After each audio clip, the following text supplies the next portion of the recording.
Hello, everyone, and welcome to today's PrEP webinar sponsored by Rutgers, New Jersey Health and Rutgers and New Jersey Health. Today's presenter is Emily Grossman, and our topic is Recovery Reimagined.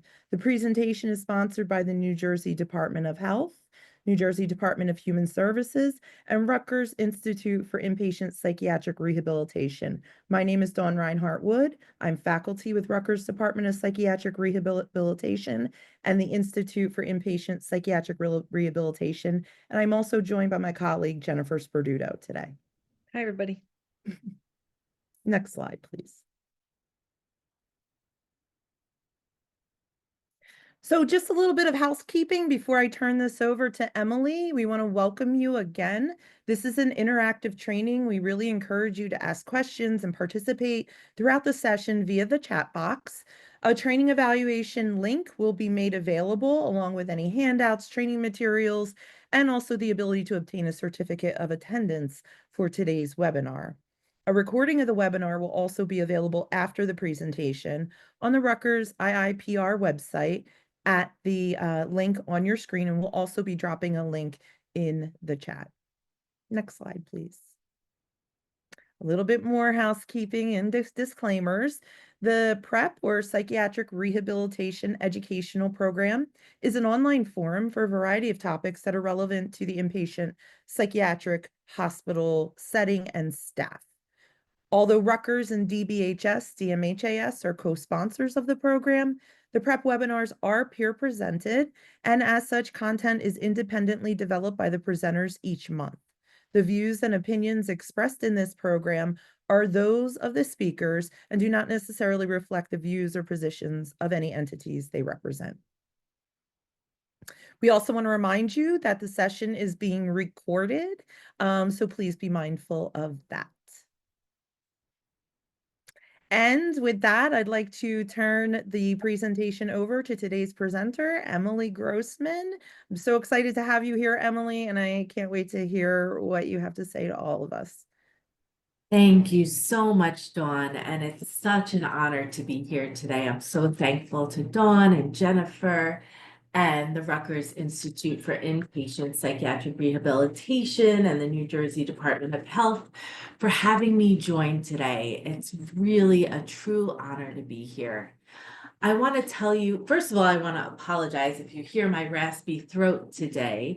I do have a bit of a cold, so if I have to mute because I'm coughing, that will only be a few seconds and then I will join you back again. But thank you so much for bearing with me as I present to all of you today. So this is Recovery Reimagined, and before I get into the presentation, I just want to tell you a bit about myself. I am a senior training and consultation specialist at Rutgers in the Department of Psychiatric Rehabilitation and Counseling Professions. I have been with Rutgers for about a year after I spent the beginning part of my career as a teacher. I taught 6th, 7th, and 8th grade, and then moved on to becoming a peer provider as a person with lived experience myself. And we're going to talk about what a mental health peer provider is a bit later in the session. And then about 10 years ago, after working in the field, I got into training, and I've been so fortunate to do a lot of training for a lot of different organizations, mostly in New York City.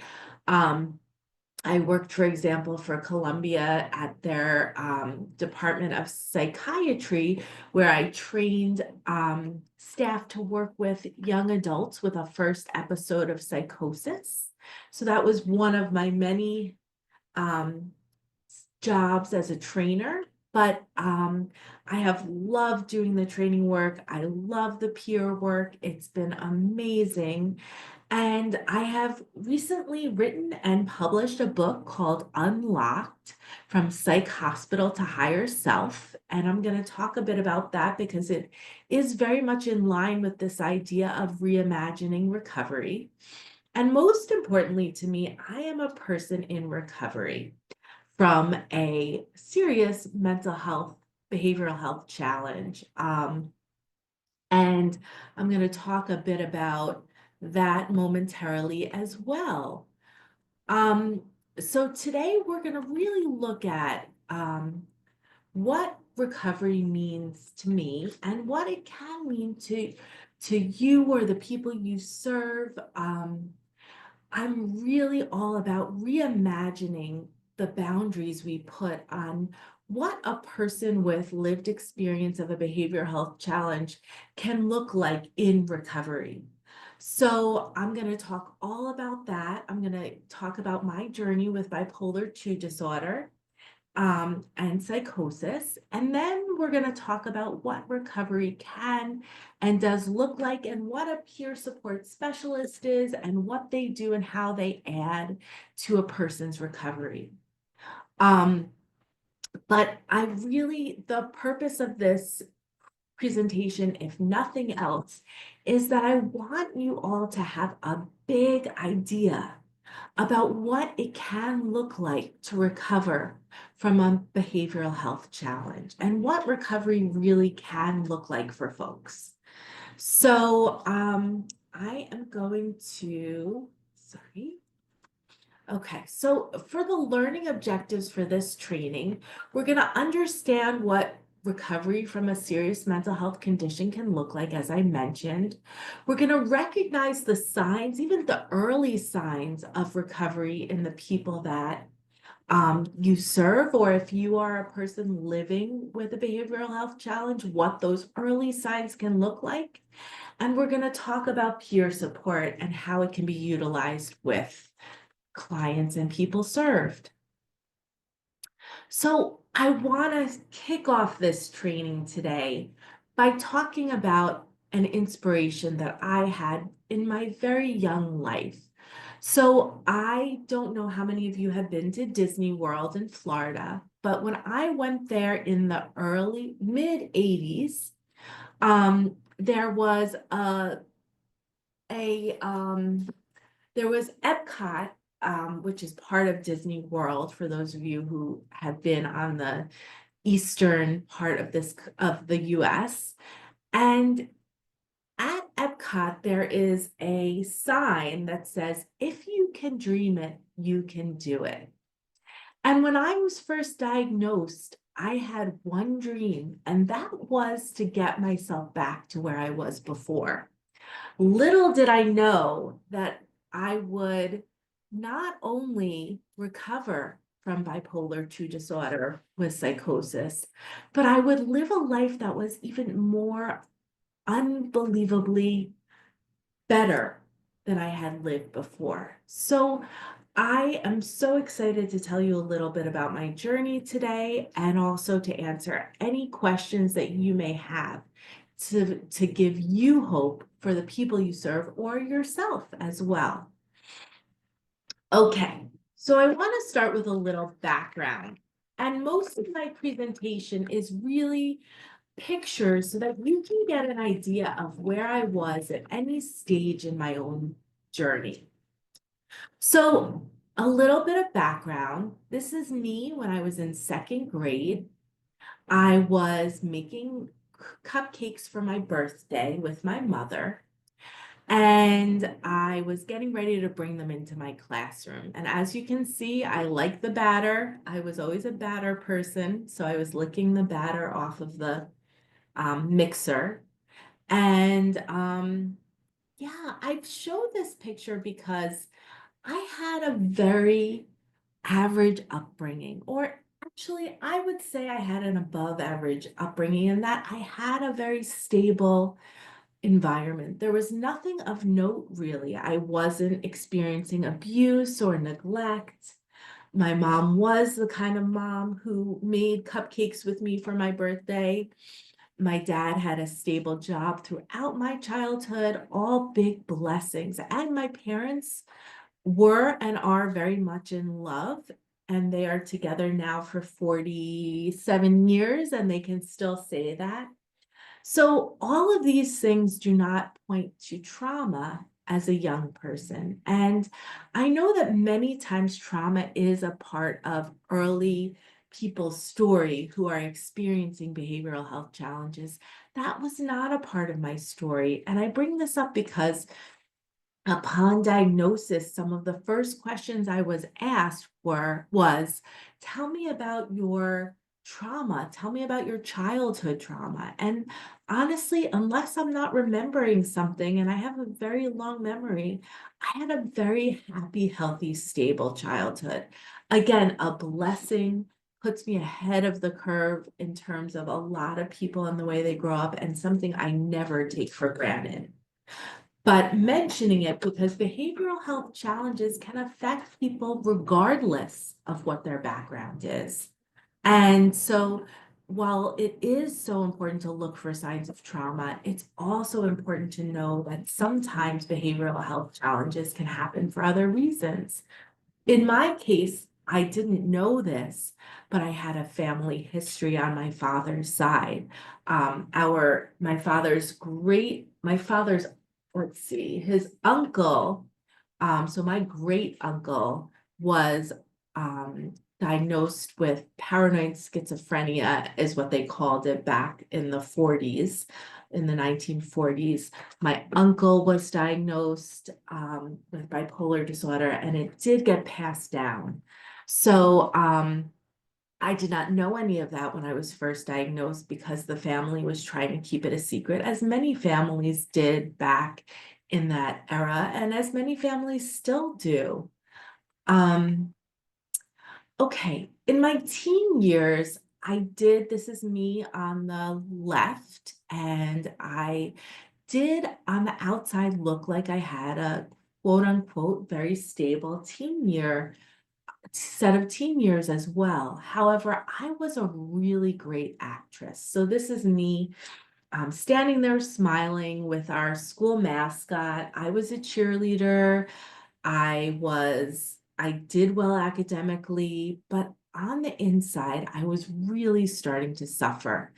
I had deep depression, a ton of anxiety. I was able to mask it and do my very best in school, but there was a lot going on. And in fact, during my senior year of high school, when it was time to apply to colleges, I started experiencing suicidal thoughts. And this was very hard, and I told no one because this was back in 1996, and we did not know a lot about mental health back then. They weren't teaching about mental health in classes, in school. There weren't celebrities coming out and talking about their mental health. Everything was really hush hush. So I did not know what was going on. I just knew that I had something going on that I had to get rid of because I felt it was holding me back. And I decided to get as far away from high school and that life as I could. And so I was invited to attend Emory University in Atlanta, Georgia, which is a small liberal arts college, but I worked really hard to get into college, and I really believe that I'm a Jersey girl, but I believe that if I went to Atlanta, my problems would be solved. And that was what we call the geographic cure, that if I move my geography, my problems won't follow me. And I learned very soon that that was not the case. So in my freshman year at Emory University, I started to really suffer. The first couple months, I was on a pink cloud. I thought that everything was going great. But soon thereafter, I started to experience panic attacks and deep depression, and the suicidal thoughts came back. And I was very far away from home, and my parents weren't sure how to help me. So I was going from psychiatrist to therapist while living on campus, trying to really get to the bottom of what was going on. And I was unsuccessful. And once the suicidal thoughts came and I had a plan, that was when my family decided it would be important for me to leave school to get some treatment. And that was a really hard choice. I was very embarrassed about it. I felt like I was giving up, like I was ruining my life back then because as an 18-year-old, all you know of your life is, all I knew of my life was working really hard to get into college. And so once I got back from school, I was immediately hospitalized as an 18-year-old, and inpatient psychiatric hospitalization for me was very, very scary. And I was very overwhelmed about it. And once I was released from the hospital, I immediately tried to go back down to Emory University and had my first, I was experiencing a lot of anxiety and depression, but when I first tried to go back down to school, again, I had my first manic episode where I was experiencing some psychosis within the mania. I was seeing and hearing things that weren't there and really, really suffering. And at that point, it was really decided that I would stay home and that I would apply to Rutgers University here in New Jersey and start school again the following fall. And in the meantime, try to get quote unquote stable on my medication. So I did do that. And I did start in the fall of 1997 with school again as a freshman. With some credits, I had done some work to try to keep up my previous semester at Emory, but yes. So the first couple of years at Rutgers, they had me stable on a medication. I was doing as well as I could. I was trying to be a quote unquote normal college student in my mind. So for me, living on campus, I felt that a normal college student was someone who could go out and have fun and yes, do well academically, but also I was partying and drinking and trying to have what I felt in my mind was a normal college experience. And that was not always such a good thing for me. Drinking on medications at the level I was very destructive, and I got into some difficult situations that way. The one thing I did have working in my favor was that I really tried to maintain friendships, and I was very open about what was going on for me with my bipolar diagnosis. I didn't try to hide it from people because I couldn't hide it from people. I was living on campus and I was taking medications, I was seeing a psychiatrist, I was seeing a therapist. So my closest friends really knew what was going on. And that really helped being that authentic because people didn't blame me if I was ever not able to attend something because I was experiencing symptoms, etc.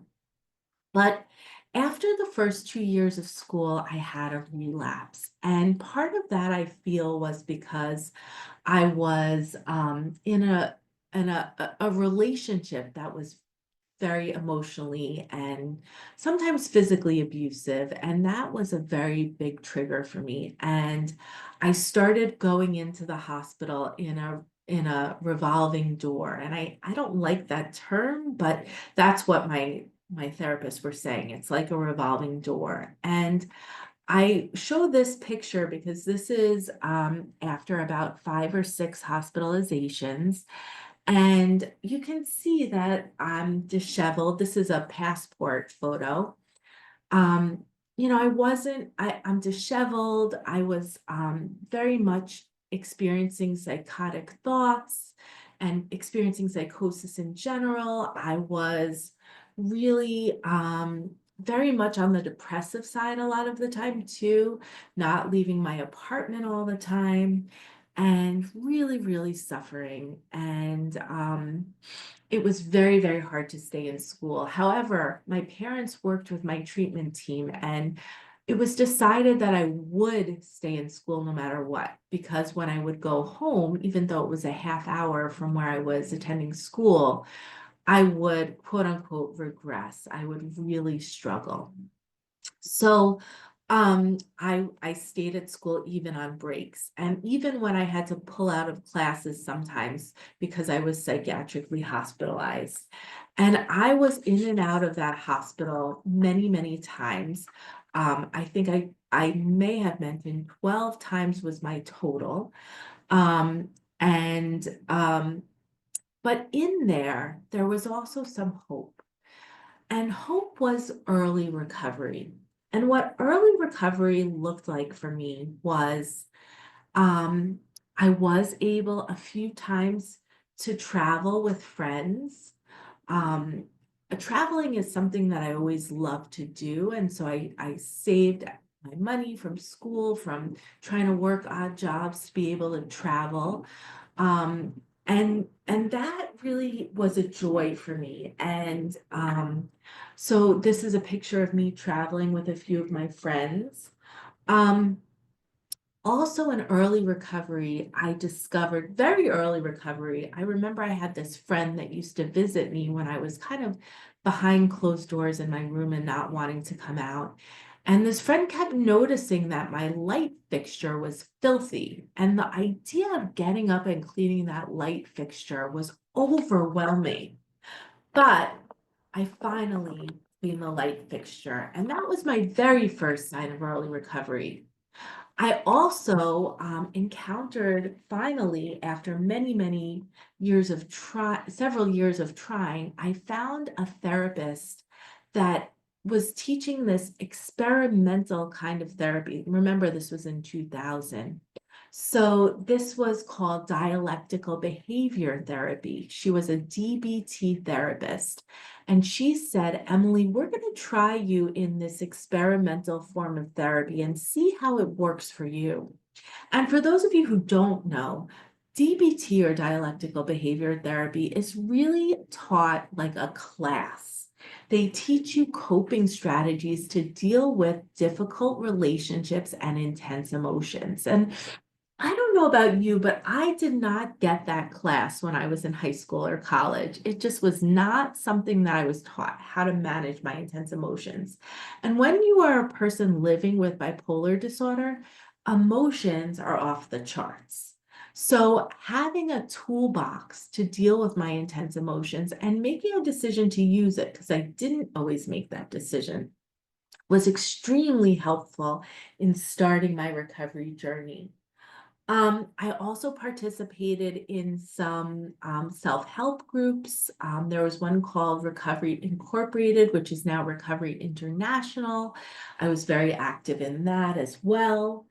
And I was able to, between all of this, break out of an abusive relationship. So fast forwarding a bit, I I was in, like I said, in and out of the hospital throughout my whole college career, in and out of psychosis and depression and mania. But when I graduated, I was in the hospital again, and that was when they were exploring whether or not it would be appropriate for me to be in Trenton State Psychiatric. And I it was appropriate for me to be there. However, I had been through the system enough to know how to basically lie on my interview when they were interviewing me for the state hospital. I just pulled, I I remember I put on makeup. I was a true actress. And so I knew what to say to get out of the placement, and I was not placed in the state hospital, but still, I had no way of functioning in society. I really had no clue. And I was really struggling with my symptoms. And um, during that time, I was in supported housing, so living with other people with serious and persistent mental illness with behavioral health challenges. And my sister, I'm on the left in this picture, my sister is on the right. She's with the moons on her t-shirt. She said, she sent me a book, and she was very estranged from me. And so when she sent this book, I was like really wanting to read it because I really felt like she was trying to send me a message. The book was a book called Awaken the Giant Within by Tony Robbins, who back then wasn't as popular as he is now. He's a self-help guru type. But what I loved about Tony Robbins' story was that he had really struggled with homelessness. He struggled with not being in a relationship when he wanted one. He didn't have a job. And I fit the same description in some ways. I didn't have a job. I was barely being housed. I was really suffering in all areas of my life and watching my college friends graduate. I did graduate college, but watching my college friends graduate college and go on um, and have careers and really move on with their lives. And I felt like life was just at a standstill. So reading this book, I had this thought that Tony Robbins got out of his struggles, maybe I could too. And what happened next was not a montage, like a movie montage where, the girl gets the job and gets the man and or woman and gets out of, struggles and just turns their life around. It was not that at all. But I did think, why not me? And so I worked with supported employment, got my first job, which I worked for 9 months. It was full time and lost that job. I got my second job full time and lost that job. And at this point, even though I felt embarrassed that I was losing jobs, I felt like I was moving towards a more recovered life because I was working. Um, I was out in the world trying to take care of myself. I moved out of supported housing, moved in with a couple of girls my age. And although I don't think I was the best kind of roommate because I was still really struggling with my symptoms, I was able to maintain myself in the community. They also had changed my medication, and that was really a help that it started to be adjusted enough after about 7 years of trial and error. The medication started to work a bit. And when I say a bit, I was still experiencing a lot of depression, and a lot of symptoms, but not in the way I was before. So actually, I started to think about, I have lost two jobs that I wasn't really interested in the job so much. Maybe I need to work at something that I'm passionate about. And I'm so glad I had that thought because I thought about what I was passionate about. And what I came to is that I wanted to be an educator. I wanted to really teach. And so I applied to graduate school. I somehow was accepted into Columbia University into their teaching program. And at that point, that started to really change my life. Something about being around people that were interested in my passions. During that time, I also found a very potent meditation practice that started to transform my life tremendously. And the program was a year and a half, and I was able to graduate. I was still experiencing some symptoms, but not in the way that I had been. And so I was able to graduate. And this is my first class of seventh graders, and they are now, of course, in their 30s, I'm sure. So I don't feel badly about sharing their pictures. Um, and it was just a very happy time in my life and a very wonderful time in a lot of ways. However, I did have a relapse into depression once I got into school. I taught for a year and did really well, and then started to have a depressive relapse. And this time, my doctor said, Emily, we're going to start you on a new medication. And this medication is known for weight gain. And I gained 100 pounds in 6 months. And that was a really hard and depressing outcome for me. And the medication didn't help either. But who knows how much of it was depression because I had gained 100 pounds in 6 months. Um, so a very difficult time. I remember my students would ask me if I was pregnant. Um, very, very humiliating.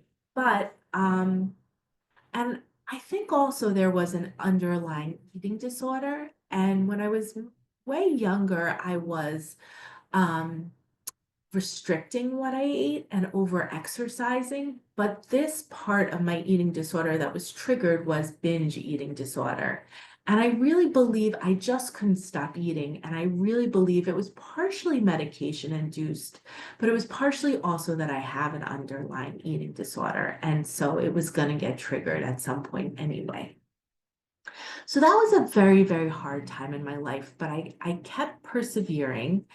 And soon thereafter, I really decided that I wanted to help people like me, people that were experiencing behavioral health challenges and wanted hope and recovery. So I actually, during my tenure year of teaching, decided to leave teaching to be trained as a mental health peer provider or a person with lived experience of behavioral health challenges who comes into a place of more recovery and helps others to recover. And this is, for those of you who don't know about peer support, in New Jersey, we have a program that trains people to become peer support specialists. And it's a free program, and the program training is called Consumer Connections.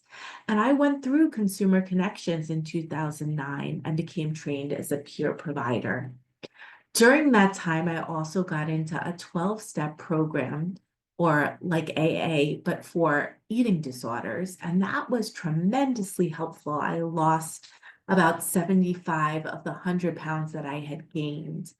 Um, and so I was really grateful. And, I've had some ups and downs with that, but for the last 5 years, I have kept off 75 pounds through my 12-step program and a lot of work and support, which is amazing.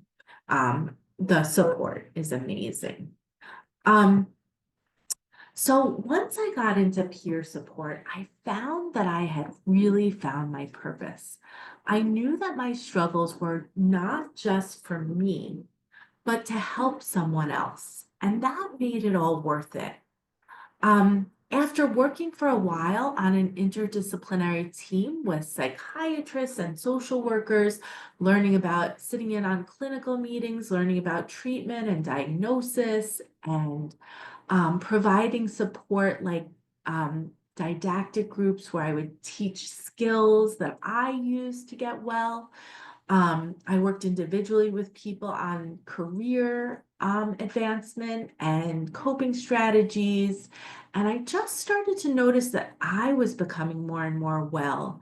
And I decided to move to training and combine my two loves, my love of educating with my passion for recovery and my passion for peer support. And I became a trainer. And my first, I have had several roles as a trainer, as I spoke of earlier. Currently, like I said, I'm so blessed to be at the Department of Psychiatric Rehabilitation and Counseling Professions. Um, but this work has really transformed my life more and more, and I hope that it helps others as well. So, after working for a number of different mental health organizations in training, I really felt like I could only get the idea that people can and do recover so far. And so I really wanted to write a book that could have a further reach about the idea that people can and do get well. And when I say recovery, and when I say recovery reimagined, what I mean is this. As I said, for the last 15 years, I have not been in a hospital.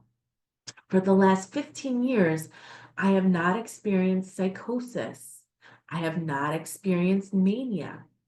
I have not experienced deep depressive episodes.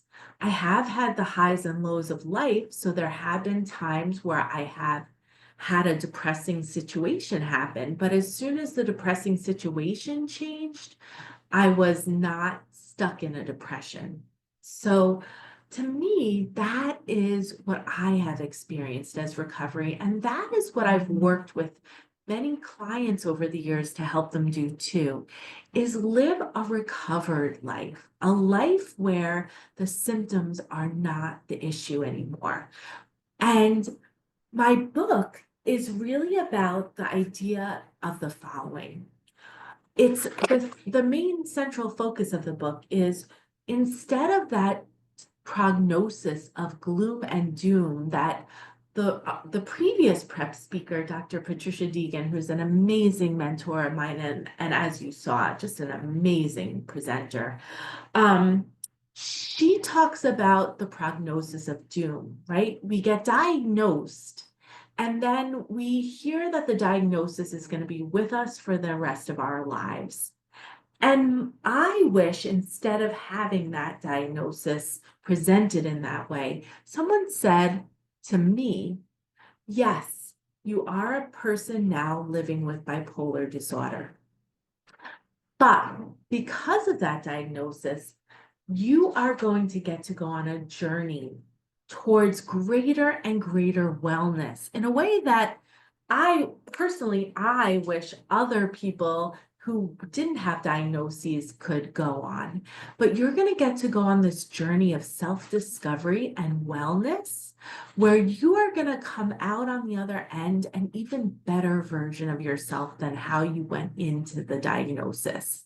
And that's really what I feel has happened for me, and has happened for so many people that I've had the good fortune of working with over the years. Um, so that's really what the book is about. It's from psych hospital to higher self. So how do we get from a series or a stint in psychiatric hospitals to becoming a much better version of ourselves than even before we were diagnosed? And the book talks about my journey and has vignettes that describe different parts of the journey and different lessons learned. A lot of them are spiritual lessons learned, but they're not directed towards any one spiritual practice. I really believe that spirituality is so personal, and it's not a religious book by any means. So, but there are lessons learned that are philosophical or spiritual that have helped me to grow, that I like to relay to others. So I like to talk about this full circle moment. This makes me very happy. So this picture may just look like a bunch of nondescript buildings to you, but really, this is a picture that I took from outside of my office about a year ago at the Robert Wood Johnson Tower on Bush campus at Rutgers University. And it is looking down on some shorter buildings. It's the Robert Wood Johnson Tower. My office is on the 8th floor, overlooking some shorter buildings, which are the very buildings that I was hospitalized in at least 10 of my 12 hospitalizations. So I love this because literally I've gotten to rise above my diagnosis and and being a quote unquote patient in a hospital, and also metaphorically I've gotten to rise above it as well. So I'm literally on the 8th floor overlooking the hospital, but metaphorically I'm also in a different place than I was when I was diagnosed and in the hospital. And the question often that people ask me is, what do I do to stay well? And so staying well for me involves a lot of daily habits, one of which is really structuring myself. Before I start work in the morning, I wake up about 2.5 to 3 hours before my work day. And what am I doing during that time? Well, I spend about a ½ hour in meditation, followed by I journal. And I call my 12-step sponsor every morning and read to her what I wrote. And then I also try to exercise in the morning. And if not, I do it on my lunch break. Um, so that's another way that I really get my brain ready for the day.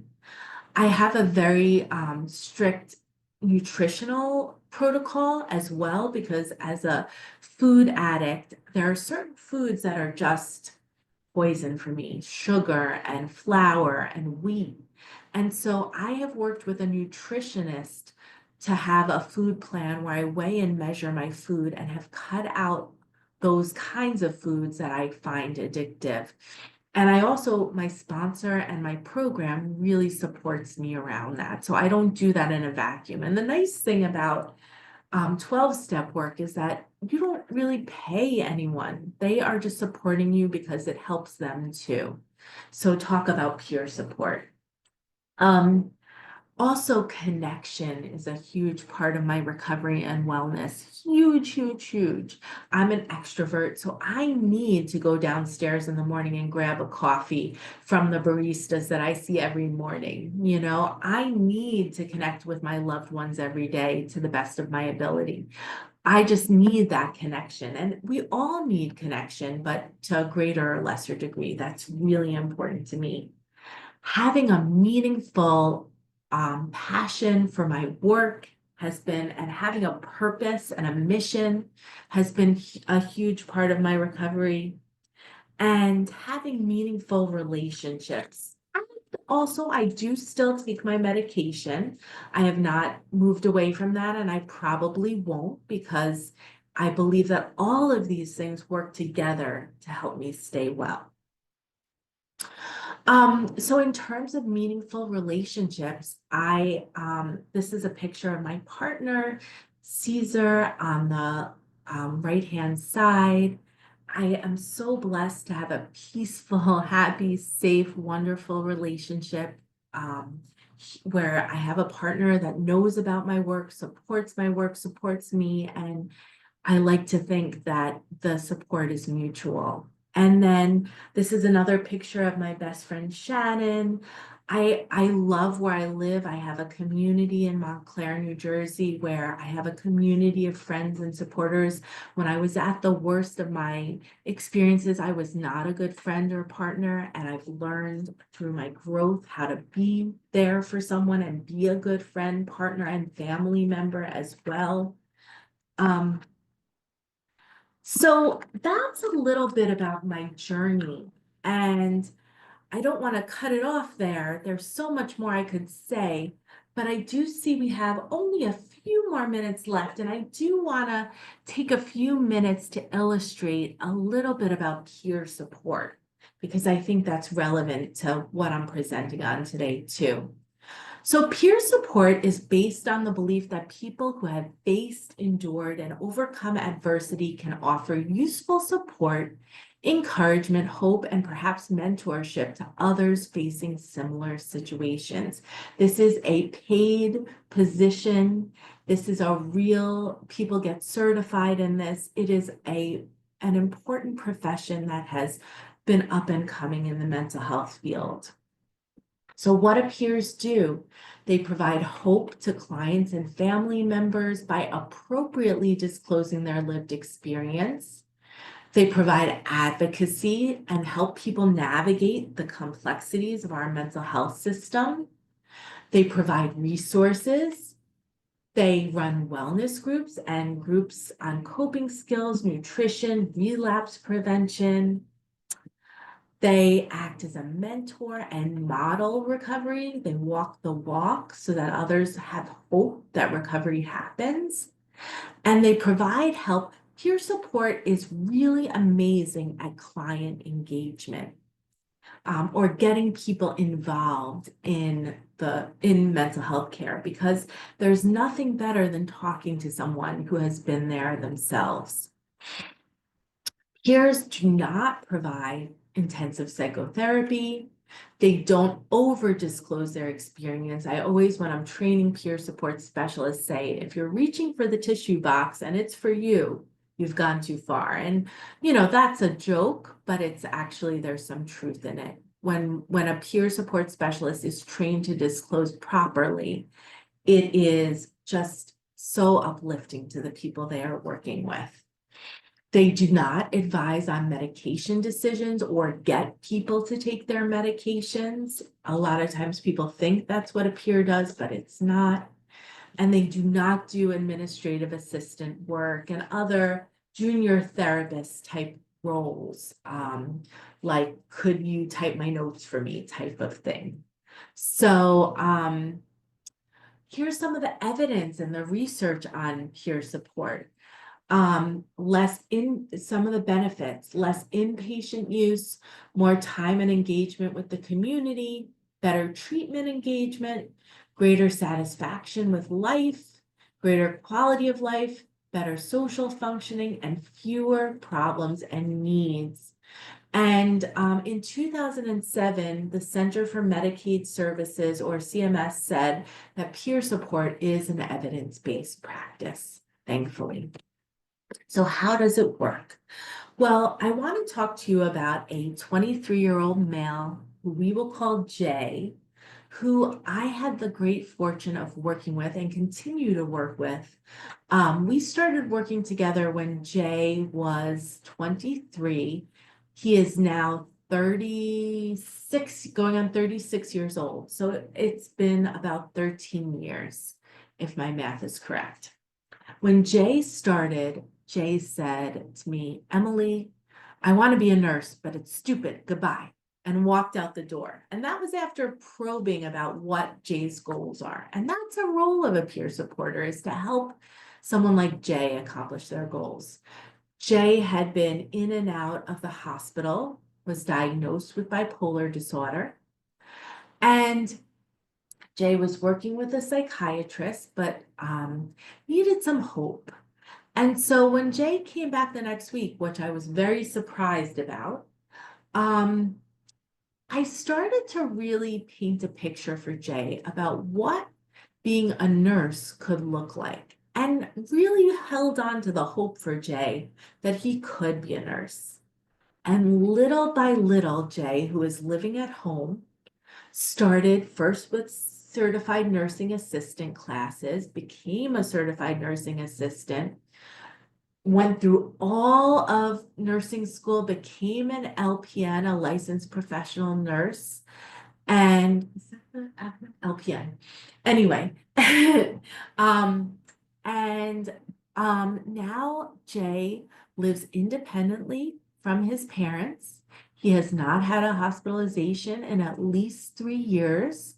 He does not experience the symptoms of mania that were plaguing him. He did not hang out on the depressive side, way more with mania. And he has really transformed his life. He likes to date. He makes a salary that he can afford to live on. He has really transformed his life. And I really believe that in addition to psychiatry, peer support really helped him to get there, because he did not have hope that he had a future, and he could see a model of what recovery could look like for someone. I consider Jay to be recovered. So again, I'm going to nod to Dr. Patricia Deegan, who spoke last time but did not share her amazing quote that I adore. So Dr. Patricia Deegan talks about the work that we do in mental health in the following way.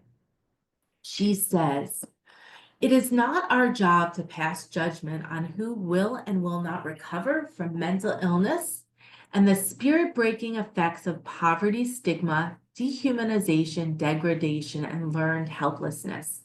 Rather, our job as providers is to participate in a conspiracy of hope. It is our job to form a community of hope which surrounds people with psychiatric disabilities. It is our job to create rehabilitation environments that are charged with opportunities for self-improvement.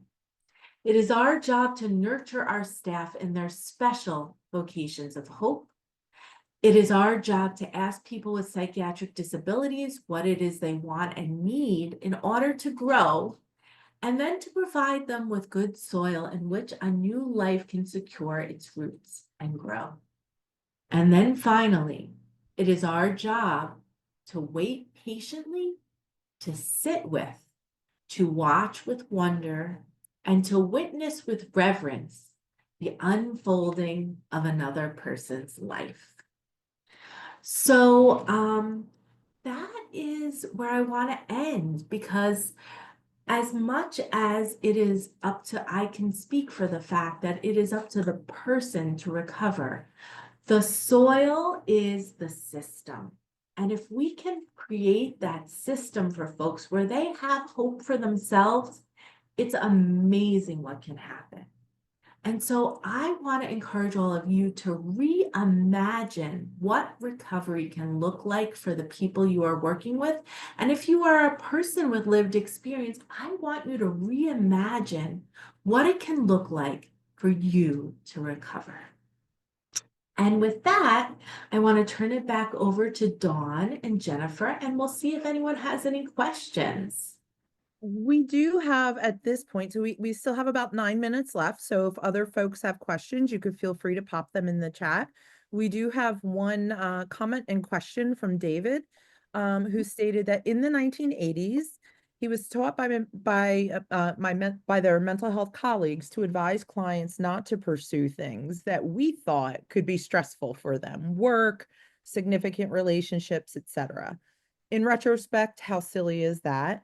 Fortunately, we've learned and moved forward, but what kind of things are mental health professionals advising today that may not be helpful or may be damaging to an individual's recovery? That's a beautiful question, and I think I could spend the next 20 minutes on it. But um, I agree with you that now we're not, thankfully we're not in an age where we're saying just don't put stress on yourself, because stress in a there's healthy stress, and we need healthy stress to function in the world. So I'm really glad you noticed that that has been a big change.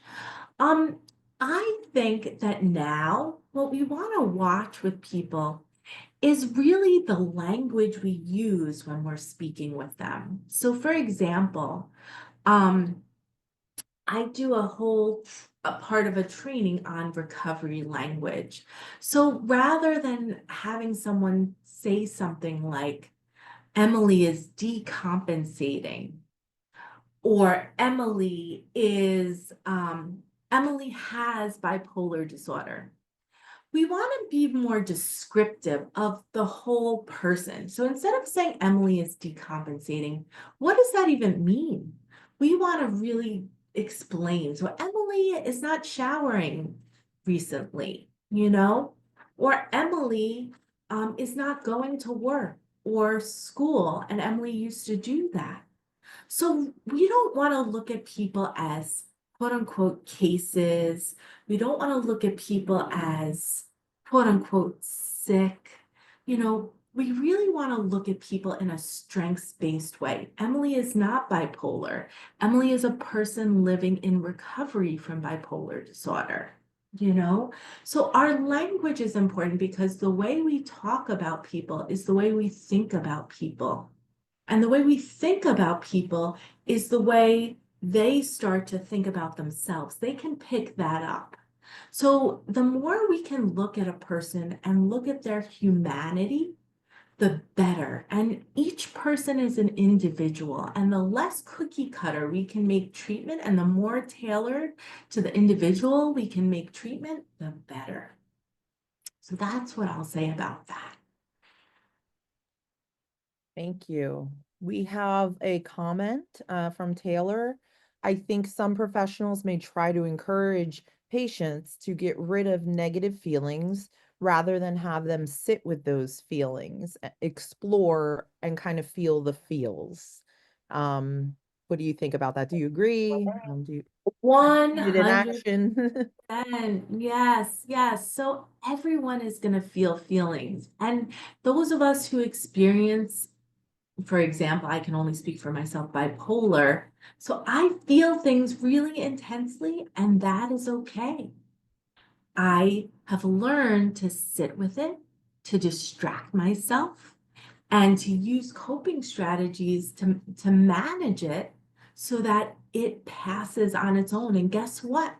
It always passes on its own.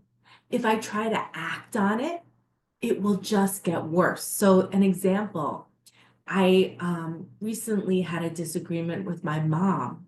If I tried to dig in and have an all-out talk with her when I was feeling intense emotions of anger, that would have not gone well. So I sat with my anger and really let it pass so that I could have a calm conversation with her.